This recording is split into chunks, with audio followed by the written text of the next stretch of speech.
সরকারের বস্ত্র মন্ত্রণালয়ের অধীনে শিলিগুড়ির ডাবগ্রামের সূর্যনগর মাঠে চলছে গান্ধী শিল্প বাজার। গত 10ই জানুয়ারি থেকে আগামী 19শে জানুয়ারি পর্যন্ত চলবে এই শিল্পমেলা বা বাজার। দেশের বিভিন্ন প্রান্ত থেকে হস্তশিল্পীদের দ্বারা তৈরি বিভিন্ন সামগ্রী নিয়ে শিল্পীরা বিক্রির জন্য এসেছেন এই মেলায়। ভারত সরকারের বস্ত্র মন্ত্রণালয়ের অধীন রেজিস্ট্রিকৃত স্বনির্ভর গোষ্ঠীগুলোকেই এই মেলায় আমন্ত্রণ জানানো হয়েছে। তার জন্য টেক্সটাইল মিনিস্ট্রি থেকে প্রতিদিন তাদের থাকা খাওয়ার জন্য 500 টাকা করে ভাতা এবং মেলায় আসা যাওয়ার জন্য ট্রেনের এসি 3 টায়ারের টিকিটের সুবিধাও দেওয়া হয়েছে বলে জানিয়েছেন উত্তরপ্রদেশ থেকে আসা মেলার অর্গানাইজার দেবী প্রসাদ ত্রিপাঠী। গত সোমবার ঠান্ডার জেরে মেলায় বেশি ভিড় না হলেও পরিদর্শনে আসেন শিলিগুড়ির বিধায়ক ডক্টর শঙ্কর ঘোষ। মেলা পরিদর্শনের শেষে সাংবাদিকদের মুখোমুখি হয়ে তিনি জানালেন, ভারত সরকারের আত্মনির্ভর অভিযানের অঙ্গ হিসাবে কেন্দ্রীয় সরকারের এই পরিকল্পনা। উনি আরো জানান, শিলিগুড়িতে এইবার নিয়ে দ্বিতীয়বার এই মেলা হচ্ছে। কেন্দ্রীয় সরকারের এই উদ্যোগে আত্মনির্ভর হয়ে উঠতে পারবে সাধারণ মানুষ থেকে শুরু করে শিল্পকলা যারা অন্যান্যরাও।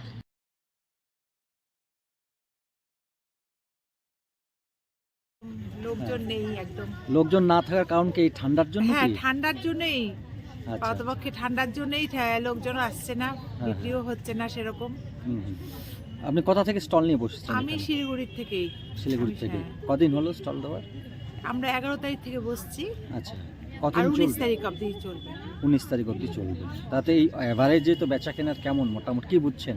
এই টুকটাক, সেরকম কিছু না। সেরকম কিছু না, না। তাই না?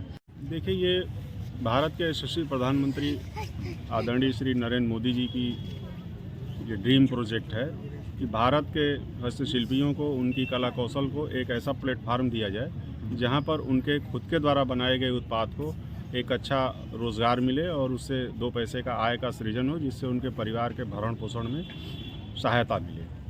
तो भारत सरकार का वस्त्र मंत्रालय के अधीन कार्यालय विकास आयुक्त हस्तशिल्प है, जो पूरे भारत में हस्तशिल्पियों के विकास के लिए एवं उनकी कला के प्रोत्साहन करने के लिए मार्केट उपलब्ध कराने की दिशा में इस प्रकार के गांधी शिल्प बाजार, क्राउड बाजार, छोटे प्रदर्शनी, बड़े मेले और राष्ट्रीय स्तर के हमारा अंतर्राष्ट्रीय मेला भी होता है हस्तशिल्पियों का, जिसमें पंजीकृत हस्तशिल्पी जो वस्त्र मंत्रालय भारत सरकार के अंतर्गत रजिस्टर्ड हैं, अपने अपने कला अपने विधा में काम करने के लिए उनको उचित मौका दिया जाता है कि आप अपने उत्पाद को लेकर के जाएं।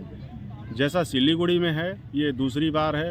सौभाग्य की बात है सिलीगुड़ी के लोगों के लिए और आसपास के उपभोक्ताओं के लिए कि भारत के विभिन्न प्रांतों के, जैसा पिछले साल 6 से 7 राज्यों के लोग आए थे, इस बार लगभग 12 राज्यों के लोग इस मेले में प्रतिभाग कर रहे हैं। अपने अपने अलग अलग देश के कोने कोने के जो आर्टिजन आए हैं, तरह तरह के सामान बनाते हैं। खुद बनाने वाले इस मेले में अपने उत्पाद को लेकर प्रदर्शनी एवं बिक्री के लिए आए हुए हैं, जिसमें भारत सरकार उनको कुछ सुविधाएं भी देता है। जैसे ये सारा स्टॉल इनको फ्री में है, किसी प्रकार का कोई शुल्क नहीं लिया जाता।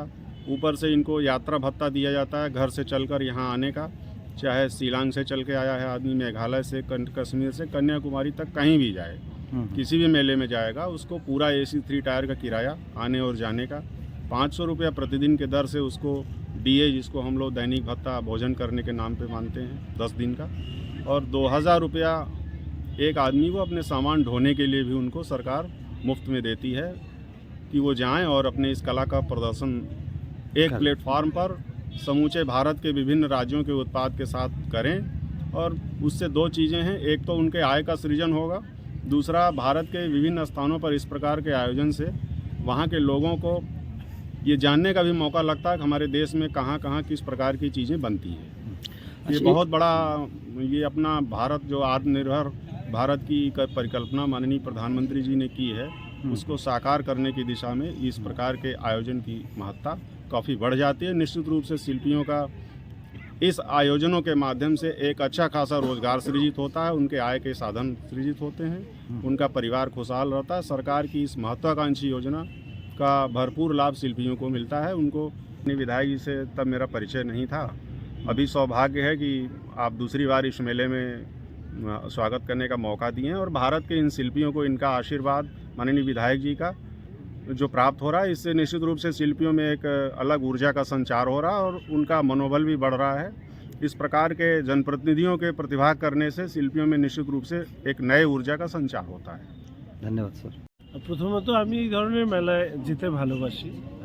অনেক সময় পরিবারকে নিয়ে আমরা যাই। এবং আমার সবসময় এটা আমি ভাবি যে কত কষ্টের মধ্যে ওনারা এখানে আসেন তাদের কাজ দেখাতে, কতটা বিক্রি হচ্ছে, কেন এতদিন ধরে একটা পরিবার এইভাবে পড়ে আছে। তো বিশেষ করে আমার নিউ টাউন রাজারহাটের অনেকগুলো মেলায় আমি গিয়েছিলাম, ওগুলো আরও অনেক বড় ভলিউমে। সেখানে বিভিন্ন বিশেষ করে বয়স্ক মানুষ, ছোটদের, মহিলাদের এই কাজগুলো দেখার মতো। আমাদের কাঞ্চনজঙ্ঘা স্টেডিয়ামে ওই মেলাগুলো হয়।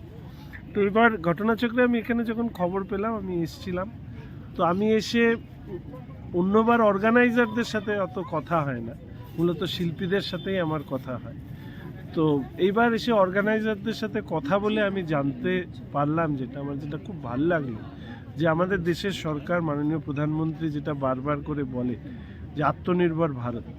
এবং আমি সবসময় এটা মনে করি যে আমাদের দেশে যত ছেলে মেয়ে তারা প্রতি বছর পরীক্ষায় পাশ করেন, স্নাতক হন, সেই সংখ্যায় দেশে সো-কল্ড সরকারি চাকরি অন্তত সম্ভব না। তাহলে প্রত্যেককে নিজেদের আত্মনির্ভর হওয়া দরকার। সেখানে হ্যান্ডিক্রাফটস বা হ্যান্ডলুমসের যে কাজ, সেই কাজ যারা করেন তাদের জন্য সরকারের অনেকগুলো সুবন্দোবস্ত আছে, যেটা মাননীয় ত্রিপাঠীজি বলেছেন।